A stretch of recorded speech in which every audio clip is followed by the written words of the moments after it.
first thing you want to do before working on any electrically driven air compressor is to make sure the compressor itself is turned off,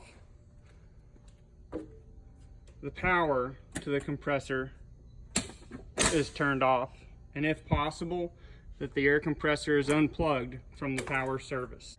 Once you feel you're sure that you've turned off the power to the compressor and disconnected any additional power sources that might operate the air compressor, you want to use your multimeter or an amp probe to check to make sure that you are sure that there is no power being delivered to the air compressor. Use your multimeter to make sure that you don't have any operational power going to the compressor systems. Once you have verified this, you can move on to the next step of draining the tank or system pressure to make sure that the compressor is safe to operate. Once you've verified that the air compressor is turned off and all electrical power has been disconnected from the air compressor, you want to make sure that you drain the system pressure from the tank of the compressor where you're working with. Make sure that this pressure has been drained down to zero. You can check by checking your tank pressure gauge to make sure that it reads zero. You can also check by pulling the tank safety valve to also make sure that there is no pressure left in the tank. The tank safety valve is typically located somewhere near the gauge. Once you've checked all these things, your compressor is now safe to work on.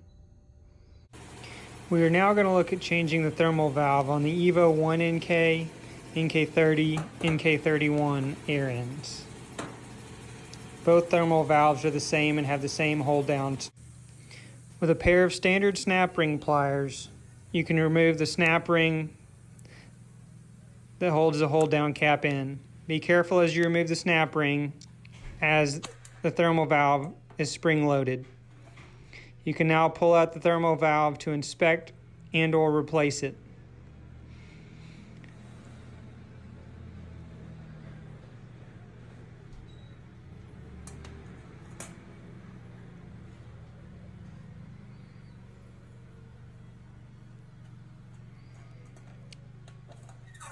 Put the thermal valve back in the air end the same way that it was removed,